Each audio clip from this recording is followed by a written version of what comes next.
யாரு? நீங்கள் நல்ல உன்னிப்பாக கவனிக்க வேண்டும். எங்களுடைய விமர்சனம் ஆலோசனையாகவும் அறிவுரையாகவும் தான் இருக்கும். அவருடைய விமர்சனம் தான் கடுமையாக இருக்கும். நாங்கள் அதெல்லாம் பொருட்படுத்தவில்லை. ஏனென்று சொன்னால் எங்களுக்கு இணைய வேண்டும் என்பதுதான் எங்களுடைய ஒட்டுமொத்த கருத்தாக இருக்கிறது.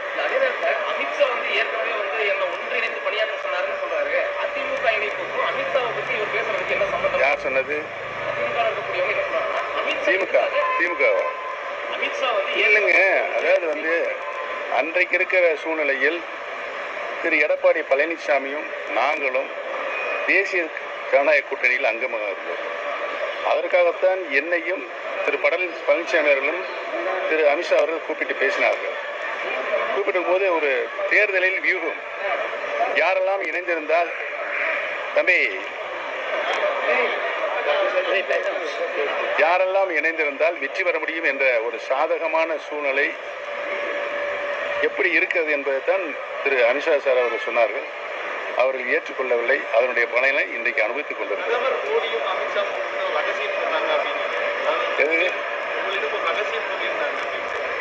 இல்ல அவங்க இல்ல ரகசியம் இல்ல, அது ஓப்பனா தான் சொன்னார். ஏற்கனவே பல முன்னால சொன்ன பேட்டிலாம் சொல்லியிருக்கிறேன். நீங்கள் உறுதியாக அதிகாரமுள்ள ஆட்சியின் அதிகாரமுள்ள பதவியில் இருக்க வேண்டும் மஸ்ட் என்று எனக்கு சொல்லியிருக்கிறார். அதைத்தான் நான் சொன்னேன். ஒழிய ரகசியங்கள் அது வேற ரகசியம், பரம ரகசியம்.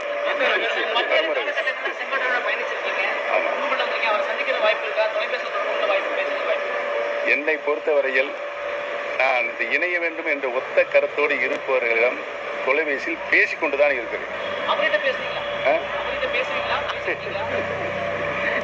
சொல்லணுமா? எப்படியாவது சண்டை இழுத்து விடணும். அவர் மேல நடவடிக்கை இருக்கணும்.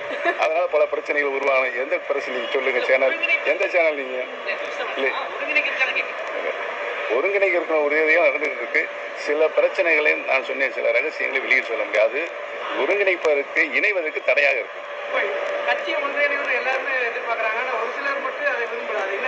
அவர்கள் தான் கேட்கணும்.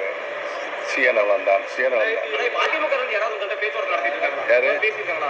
நான் ஏற்கனவே சொல்லிவிட்டேன். பேசிக் கொண்டு இருக்கிறார்கள். அதுதான் ரகசியம் என்று சொல்லியிருக்கேன். 2026 வந்தால் ஆட்சி அமைக்கும் அப்படின்னு சொல்லி இருக்கிற அரசியல் கட்சிகள் தமிழகத்தில் இருக்கின்ற எல்லா பேருமே நாங்கள் தான் முதலமைச்சராக இருப்போம், நாங்கள் தான் ஆட்சி அமைக்க போகிறோம்னு சொல்லியிருக்காங்க. இது என்ன பேர் சொல்லணும்னு சொல்லுங்க. எங்களை பொறுத்தவரை அனைத்து இந்திய அண்ணா முன்னேற்ற கழகத்துடைய மிகப்பெரிய சக்தியாக இருவரும் தலைவர்களும் தங்கள் உயிரை கொடுத்து காப்பாற்றிய இந்த இயக்கம் இன்றைக்கு பிளவுபட்டு இருக்கிறது. பிளவுபட்டு இருக்கின்ற இயக்கம் யாரும் அவருடைய தனிப்பட்ட ஈகோ விட்டு போட்டு கீழே போட்டுவிட்டு கட்சி நன்றாக இருக்க வேண்டும், மீண்டும் அன்புக அம்மாவுடைய ஆட்சி மலர வேண்டும் சொன்னால் இணைய வேண்டும் என்றுதான் எங்களுடைய கோரிக்கை. ஏற்கனவே இது குறித்து மதுரையிலே நீண்ட விளக்கத்தை சொல்லிவிட்டேன். திரும்ப சொல்லி மீண்டும் ராஜன் செலப்பான ஏதாவது சொல்லிட்டு இருப்பாரு. எது என் மீது விமர்சனமோ அல்லது வசைபாடுவர்கள் அவர்கள் நீண்ட கால் வாழட்டும் என்று தெரிவித்துக் கொள்கிறேன். ஏற்கனவே நான் சொல்லிவிட்டேன், உதயகுமாருக்கெல்லாம் நான் எந்த நேரத்திலும் பதில் சொல்ல தேவையில்லை. அதான் சொல்லல, அவர் என்ன பேசினாலும் பேசிட்டு போட்டோம், அதை மக்கள் கவனித்துக் கொள்வார்கள். யாரு? அவர்கிட்டே கேட்கணும்.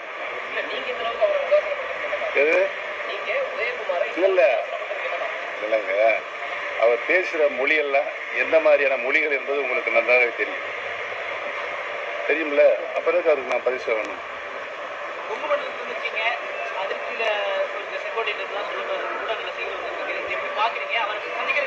கொங்கு மண்டலத்தில் இருப்பதெல்லாம் கொங்கு நாட்டு தங்கங்கள் என்று என்னுடைய நீண்ட நாளாக கனவு. அண்ணன் செங்கோட்டையன் அவர்கள் அனைத்து இந்திய அண்ணா முன்னேற்ற கழகத்தில் புரட்சி தலைவர் கட்சி நிறுவிய காலத்திலிருந்து இன்று வரை கழகத்திற்காக குரல் கொடுத்துக் கொண்டிருக்கிறார். உங்கள் அனைவருக்கும் தெரியும். நீண்டகால கட்சிக்காக பல நிலைகளில் நானும் அவரும் இணைந்து பணியாற்றியிருக்கிறோம். அந்த வகையில் எதையும் எதிர்பார்க்காமல் கட்சிக்கு உழைக்கக்கூடிய ஒரு உன்னத தொண்டராகத்தான் இன்றைக்கு இருக்கிறார்.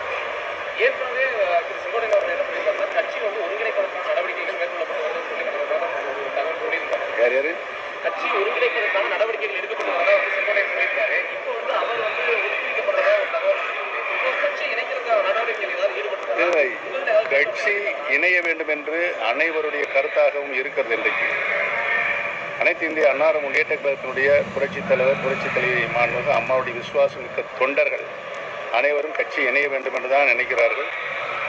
தமிழகத்திலே இருக்கின்ற அனைத்து மக்களும் புரட்சித் தலைவர் எம்ஜிஆர் புரட்சித் தலைவி மாண்புமிகு அம்மாவில் இந்த நாட்டுக்கு செய்த சேவைகள், ஆட்சியில் இருக்கின்ற போது ஏழை எளிய மக்களுக்கு தந்த நலத்திட்டங்கள் இவைகளெல்லாம் எண்ணி மீண்டும் கட்சி இணைந்தால்தான் ஆட்சிக்கு வர முடியும் என்ற சூழல் உருவாகி இருக்கிறது என்பதனை அவர்கள் எண்ணி வருத்தப்பட்டு கொண்டிருக்கிறார்கள். இதில் வெளிப்பாடு தான் கடந்த நாடாளுமன்ற தேர்தலில் அனைத்து இந்திய அண்ணா முன்னேற்ற கழகத்தினுடைய வாக்குகளை பெற தவறிவிட்டார்கள்.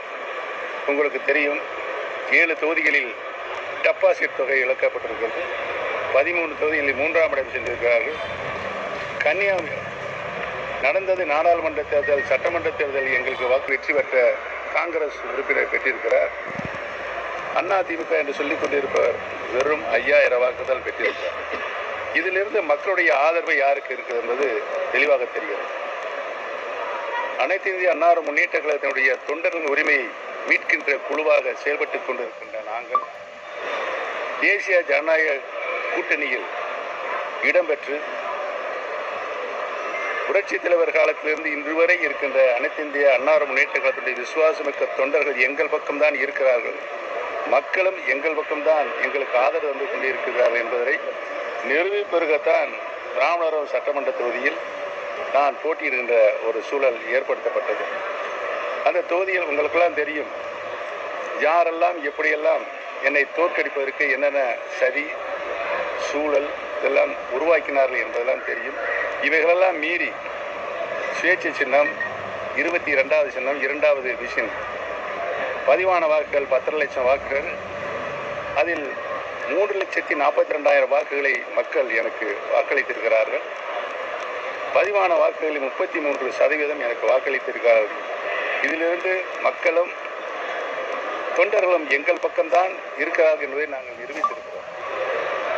அவர்கள் இன்றைக்கு நடைபெற்ற சட்டமன்ற இடைத்தேர்தல் கூட போட்டியிட முடியாத ஒரு பய உணர்வோடு இருக்கிறார்கள். எதற்கு அந்த பயம்? நாங்கள் சொல்லுகிறோம், பிரிந்திருக்கின்ற அனைத்து இந்திய அண்ணா முன்னேற்ற கழகத்தினுடைய சக்திகள் அனைவரும் ஒன்றிணைந்தால் தான் வெற்றி பெற முடியும் என்பதுதான் உண்மையான தத்துவமான கருத்து என்பதை தெரிவித்துள்ளது.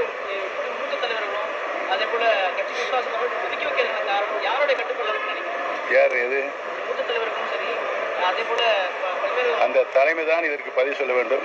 ஒதுக்கப்பட்டவர்கள் தான் இந்த கருத்தை சொல்ல வேண்டும்.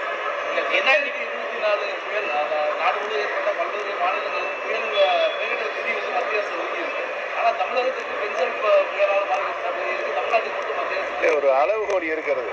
பாதிக்கப்பட்ட பகுதிகளுக்கு எம்மாதிரியான அளவுகோல், பாதிக்கப்பட்டதற்கு எம்மாதிரியான நிவாரணத் தொகைகள் வழங்க வேண்டும் என்று மத்திய அரசினுடைய அளவுகோல் இருக்கிறது.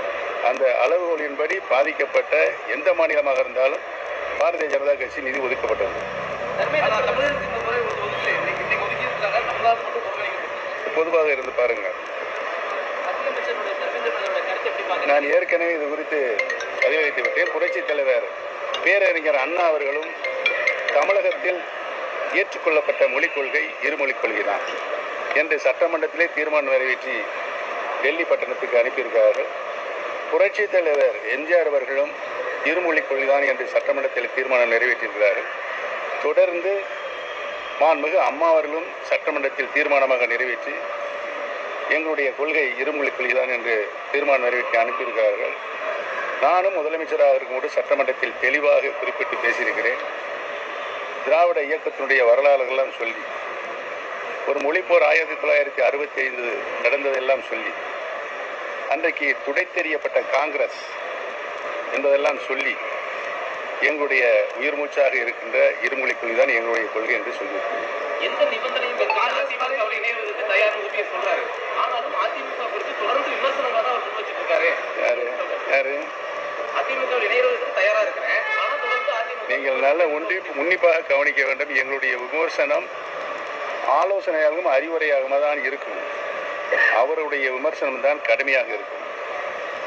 நாங்கள் அதெல்லாம் பொருட்படுத்தவில்லை. ஏனென்று சொன்னால் எங்களுக்கு இணைய வேண்டும் என்பதுதான் எங்களுடைய ஒட்டுமொத்த கருத்தாக இருக்கிறது. அதே நேரத்தில் அமித்ஷா வந்து ஏற்கனவே வந்து என்ன ஒன்றிணைந்து பணியாற்ற சொன்னாருன்னு சொல்றாரு. அதிமுக இணைப்புக்கும் அமித்ஷாவை பற்றி இவர் பேசுறதுக்கு என்ன சம்பந்தம்? யார் சொன்னது?